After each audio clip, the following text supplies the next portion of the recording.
They warned us to avoid the red line. No satellite returns, no signals, no survivors. Just static. They called it cursed, haunted by relics of forgotten wars and gods we never believed in. But scavenger routes pay triple beyond the red line. And when your ship leaks more oxygen than it carries, you gamble. I'm Myren, star salvager, system jumper, ghost chaser, whatever buys me another fuel cell. Out here, the only rule is survival, and even that's negotiable. I was charting the Thros corridor, deep inside the crimson expanse, when I saw it. An explosion without sound. The stars behind it blinked out like they were ashamed. A vessel, not big, not military, but fast, burned across the sky like a dying wish. No identification beacon, no signal flare, just a ripple of gravitational distortion and a fiery descent into the desert moon below. I should have left. Let it vanish. But something in my chest tightened. Not instinct, not pity, something older. I dropped altitude. Sandstorm sensors overloaded. Wind screamed against my cockpit glass. I followed the smoke trail until I found it, a crater glowing. With pale blue embers, scattered debris, charred metal half buried in dust. And her. She didn't move at first. Just lay there, arms outstretched, body twisted beneath layers of tattered iridescent fabric. I thought she was dead, until her chest rose with a shudder. She sat up slowly, head swaying, as if gravity betrayed her. She turned. Her eyes met mine, silver, veined with violet, wide with fear and something I couldn't name. Her lips trembled, not from pain, from decision. Then she did something I've never seen from any life form in the galaxy. She crawled to me, hands trembling, knees digging into sharp glass and dust. She stopped at my boots and bowed. "Please," she whispered, voice barely more than wind. "Let me serve." I froze, not out of fear, confusion. Her voice, rough, cracked, still carried some ancient grace, like someone raised on ceremony and cruelty. "Are you injured?" I asked, crouching to help. She flinched at my touch, pulled away. Her body shook. "Do not touch me unless commanded." I failed. I am property no longer. But, if you permit, I can still be useful. I stared at her, blinking. "You think I own you?" She looked up. That was when I saw it. Tiny etchings beneath her skin, almost invisible, like circuitry, tattooed into flesh, a branded grid along her jaw. My scanner buzzed. Unknown tech. Organic integration. Forbidden tech. "You're not from any registered sector," I said softly. "I escaped," she murmured. "I wasn't supposed to." Her breath caught. "Please, don't return me." I reached for a scanner. "I'm not returning anyone. I'm not Federation. Just a drifter with a rusty ship and debt to my neck." I extended my hand. She looked at it as if it were a weapon. "What's your name?" I asked. "They took it," she said. "Then I'll call you whatever you choose." She shook her head. "They never let us choose." "Then choose now." Silence stretched. Then a whisper. "Saelari." I nodded. "All right, Saelari. Let's get you out of this crater." My cargo hold wasn't built for guests, let alone alien royalty, or whatever she was. But I wrapped her in a heat blanket, gave her filtered water, and watched as her body struggled to stabilize. My AI, Fenlock, scanned her vitals. Species. Unregistered hybrid. DNA markers. Ancient. Neural map. Fragmented. High trauma indicators. Bionet encryption embedded. Suggest immediate neural isolation. I disabled the AI's auto-report. She didn't speak for hours. Just sat there, curled, beneath the emergency light, eyes tracking shadows. Finally, she asked, "Why haven't you sold me?" I blinked. "Is that what you expect? I've been traded 8 times. You're not merchandise. That's not what they said. I leaned forward, elbows on my knees. Who were they? She hesitated, then whispered, The Drahzen. Collective. My blood ran cold. Drahzen were extinct, purged after the mass silence. Their empire fell when their breeding programs were exposed. Genetic enslavement masked as salvation. You escaped them? I asked. I was grown in their sanctum, trained to obey, designed to adapt. Her voice hollowed. But I asked questions. And they cast you out? She looked away. They called it mercy. They said my blood was too rebellious to be useful, but they lied. That night I ran a deep scan. Her blood was a maze, nanite-infused, self-repairing, part organic, part unknown. But something else registered, a signal. Buried in her neural implants, faint, flickering, tracking code. They were looking for her. I didn't tell her. Instead, I asked, If you weren't born to serve, what would you be? She looked at me like I'd spoken in lightning. No one ever asked. I'm asking. She closed her eyes. Free. The next day she collapsed mid-step. Her pulse spiked, breath shallow. Fenlock's medical arm extended, tried stabilizing her vitals. It failed. She's rejecting her programming, the AI stated. Implant revolt, memory core decoupling. Pain threshold exceeded. Risk, permanent synaptic rupture. I slammed the override. Just tell me what to do. Fenlock hesitated. You must enter her neural stream. No mindlink equipment on board. You have her. I looked at Saelari. Her body writhing, eyes rolled back, and I knew. I opened the core link. Inserted her memory crystal into the holotether. A blast of heat surged through my skull. The world disappeared. Suddenly I was standing in a throne room of black glass. Statues towered over us, creatures with no eyes, only mouths. Rows of kneeling figures lined the chamber, each identical to Saelari. Silent, blank, at the center, an altar. On it, her bound, bleeding, screaming silently. And then, I saw myself. Not as I am, but as she saw me. A figure walking through fire, reaching down, unchaining her, saying no. The image shattered. I snapped back, gasping, blood dripping from my nose, but she was breathing, peacefully, finally asleep. I wiped my face. I knew what she carried now. Not just trauma, not just secrets, power. And someone, somewhere, wanted that power back. Badly. I looked down at Saelari, sleeping on my cot, face soft in the glow of the stars. And for the first time in a long while, I felt terrified. Not of her, but for her. She stirred slowly, the way dying suns flare before vanishing. My ship's stabilizers hummed low, keeping us afloat above a derelict moonfield, quiet for now. I watched her rise, every movement a negotiation with pain. Where are we? She asked, voice rough. Nowhere worth charting, I replied. No comm relays, no satellites, just dust and shadows. She pulled the blanket around her shoulders, eyes darting across the cockpit panels. Every light reflected in her irises like trapped stars. I dreamed of chains, she whispered. You remembered, I said softly. I always remember. Even when I try not to. I didn't press her.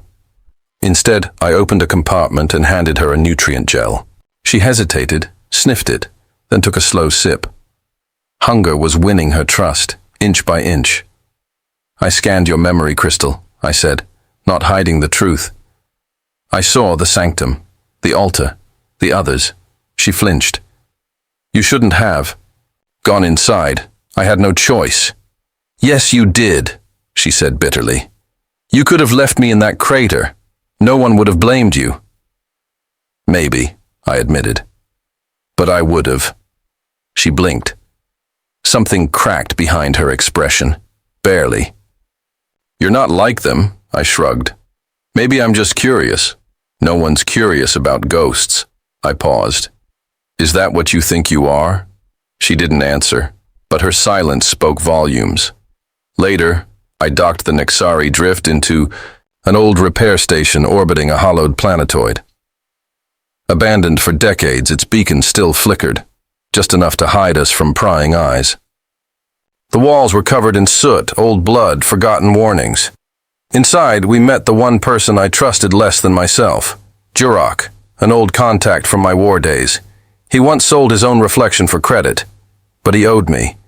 He emerged from behind, a carbon-scarred console, his arms replaced by chrome wire spindles, eyes flickering with static. Myren, he croaked. Didn't expect to see your ugly ship again. I need you to decode this, I said, holding out Saelari's neural shard. His gaze drifted to her. She yours? She's herself, I said sharply. You touch her without consent. I break every gear in your skull, he smirked. Still sentimental, fine. Plug it in. She hesitated. I nodded gently. She handed the shard over, fingers trembling. Jurok linked it into his mainframe.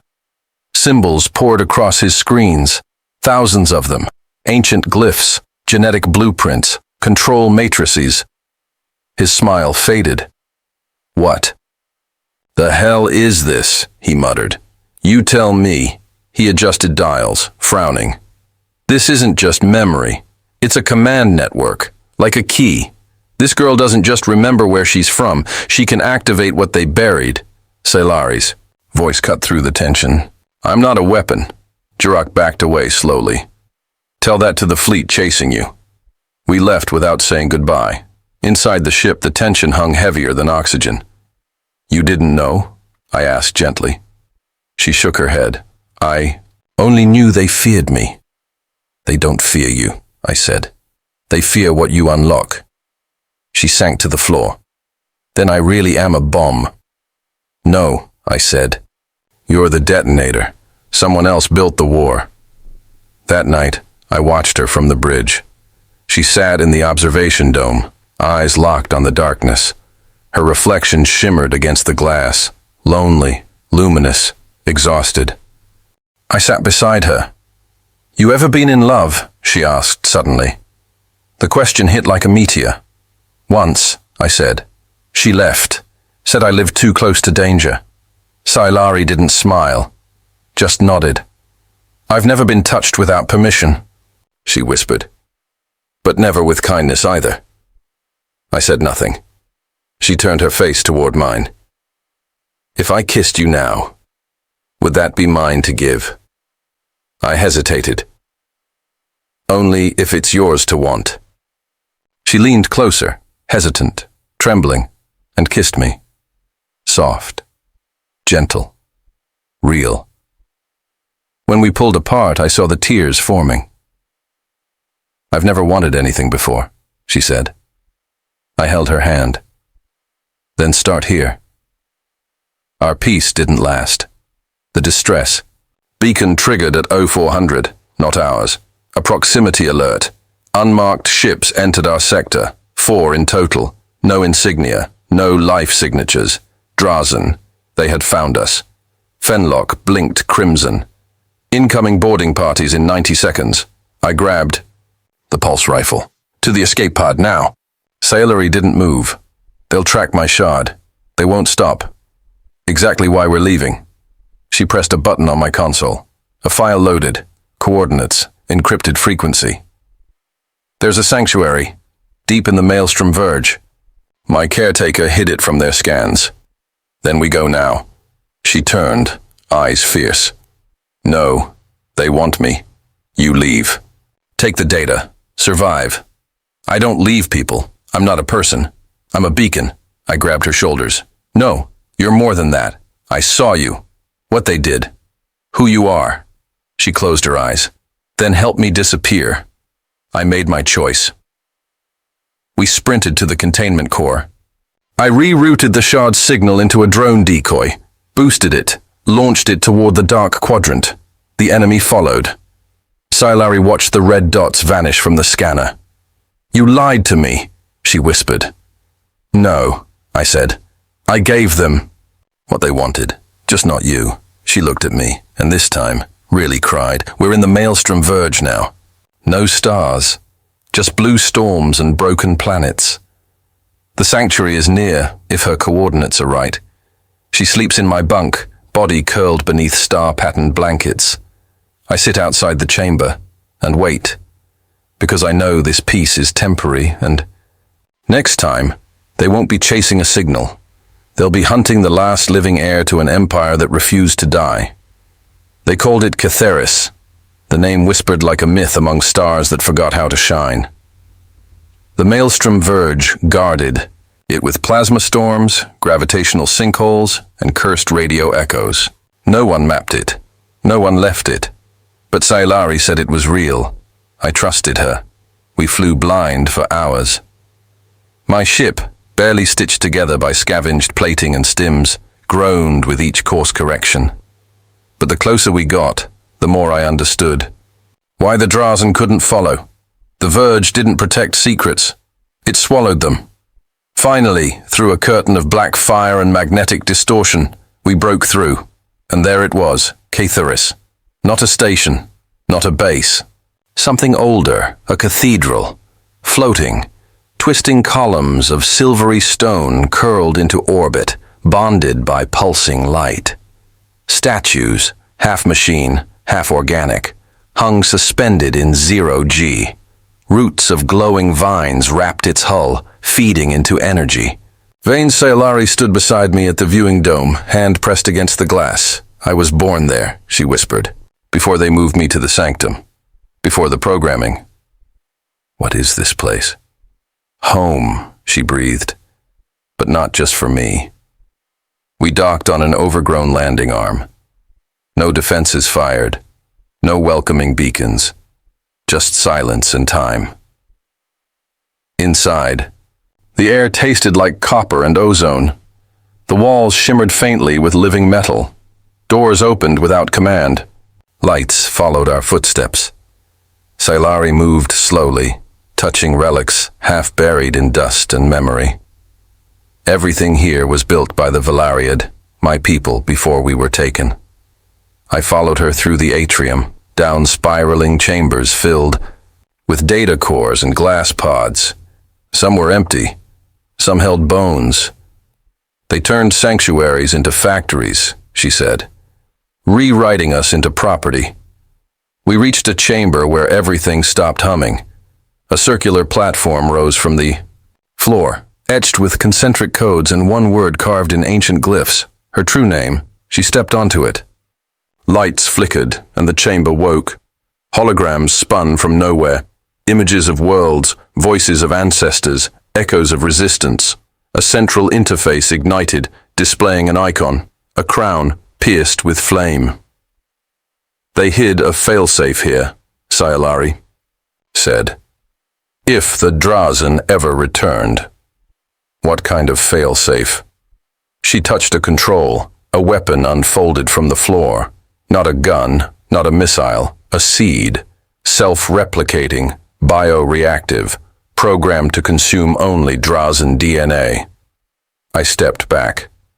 This is genocide, I whispered. It's justice, she said coldly. I looked at her, this girl who once begged to serve, now standing like a queen reborn. You said you wanted freedom. She turned to me. I want peace. This isn't peace. This is vengeance. She looked down at her hands. I don't know who I am without war. Later, I wandered the sanctuary alone. The architecture whispered memories, laughter, birth, teaching. Not rage, not violence. It had been a place of creation, not destruction. Entered a chamber lined with star charts. The moment I stepped in, I wasn't alone. A voice echoed, mechanical, yet feminine. Welcome, Myren. Designation, Protector. Role, Chosen. I froze. What are you? I am Elerith, final echo of the Valariad archives. You scanned me? I evaluated your presence. You are not of the bloodline, but you carry her trust. That makes you key. To what? The decision. A hologram bloomed. Saelari, standing atop the seed, its code spreading beneath her feet like wildfire. She holds power beyond comprehension, Elarith said. But emotion clouds logic. You must determine if she executes the command. I shook my head. She's not a machine. She decides for herself.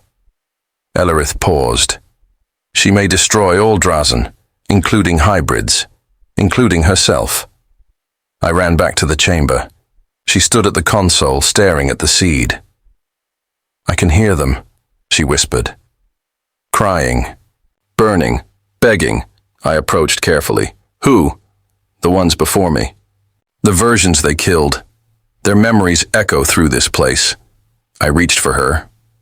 You don't have to carry them. She leaned into my touch, eyes closed.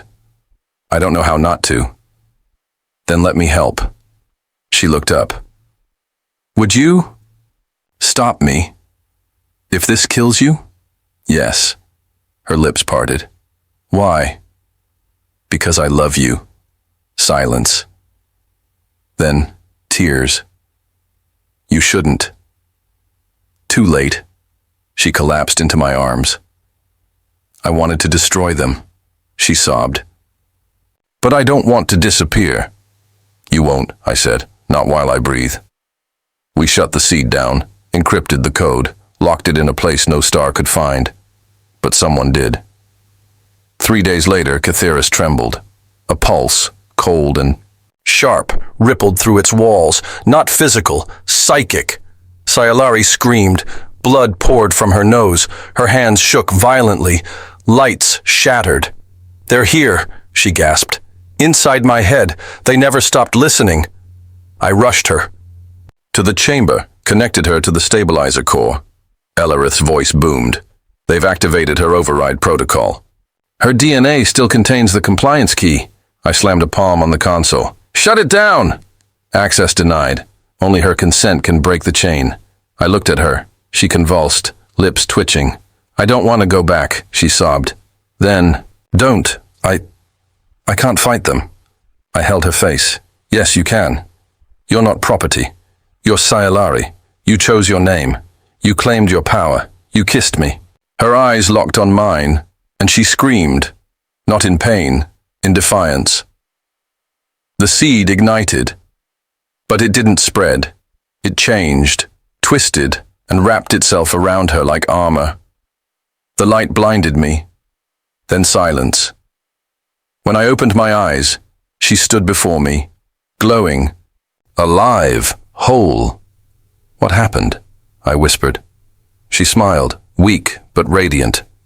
I rewrote the code. How? By loving something more than fear. The Drahzen signal fractured. Galactic scanners lit up with static. Their hive collapsed, and she survived, but not as a weapon, as will. We left Catheris behind, not because it wasn't beautiful, because it had already done its part. We fly now, no destination. She wears starlight again, not as chains, but as memory. I call her by her chosen name, and she calls me by something I never thought I'd hear again. Beloved. We drifted beyond charted systems. No destination. Just silence between us and the next impossible storm.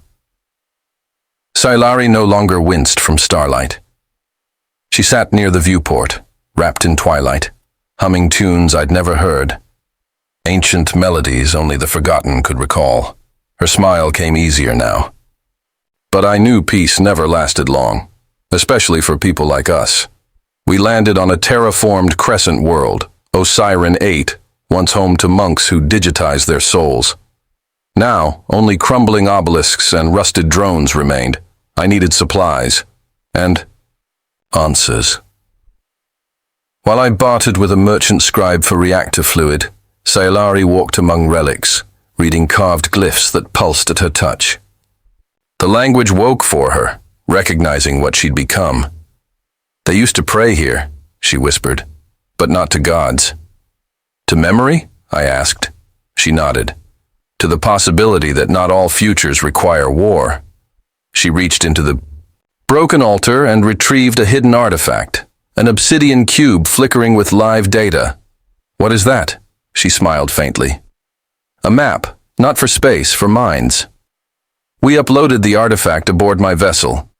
It shimmered to life, projecting not coordinates, but consciousness networks spanning galaxies, neural paths, hidden clusters, refugee signatures. "That's not a map," I realized. "It's a signal," she nodded. "A call to the others.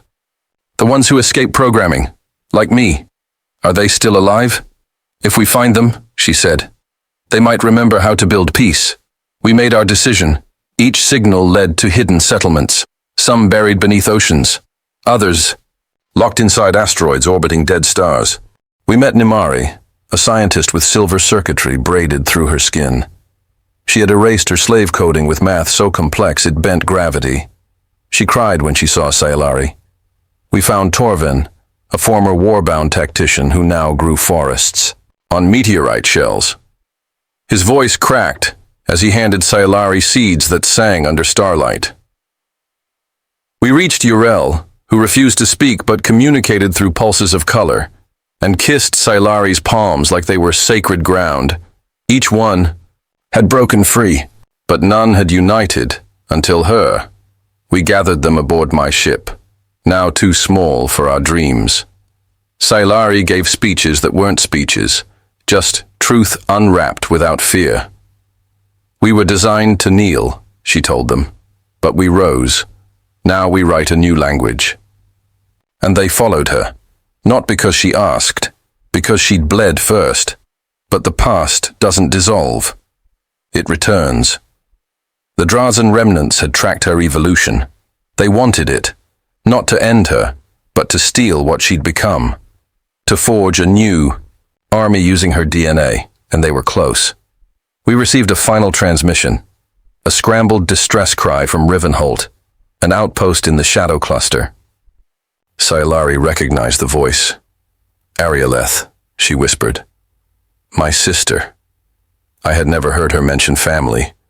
She explained on the way.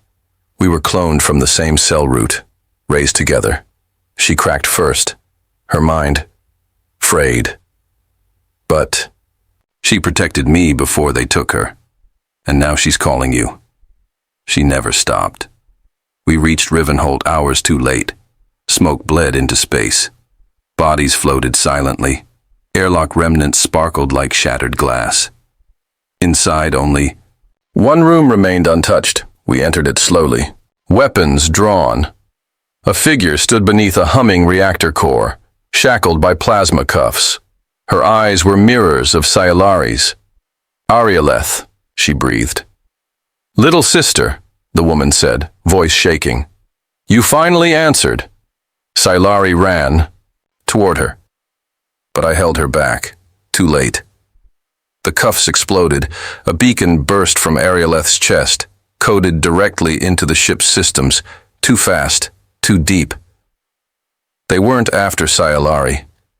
They were using her sister to reach me, because I'd touched the archive, bonded with the failsafe. Now I was a living key. The Drahzen no longer needed Saelari alive. They just needed me. Alarms screamed. Walls melted. Engines stalled. Saelari turned to me, eyes wide. "No," she whispered. "They're overriding everything," I said, clutching my skull. "I can feel it. My mind's burning." She screamed to the others. "Eject now. Get to the seed ship. Go!" They resisted. But she didn't wait. She turned to Arieleth, who wept freely now. "I'm sorry," her sister said. "They made me." "I know," Saelari whispered, kissing her forehead. And then she activated the failsafe. Not the weapon, not destruction, but memory. She uploaded everything, her past, the archive, every blueprint, every pain, every freedom, into the beacon, and turned it into a truth bomb. Galaxies away, Drahzen programming collapsed. Millions of coded slaves opened their eyes. Free, but not me. My heart slowed. I fell. darkness, then warmth, a voice humming. Her voice. I awoke in a different body, my skin, grown fresh, my lungs, new. A gift from Nimari and the others. Saelari knelt beside me, smiling through tears. You came back, I rasped. You never left, she whispered. Now we orbit a living planet we grew from the seed Torvin gave us. Children, untouched by war, run through stardust fields. The sky sings with freedom. Saelari teaches history, not battle. I fly scout routes, keeping peace, not surviving. We sleep wrapped in warmth, not fear. And when I ask her, late at night, was it worth it? She pulls me close, kisses the scar above my new heart and says, you gave me something no star could promise. What? A name that meant more than property. And I never call her anything but that name, Saelari, the girl who fell from stars, who rose again, not to serve but to lead. And I was just the one lucky enough to catch her.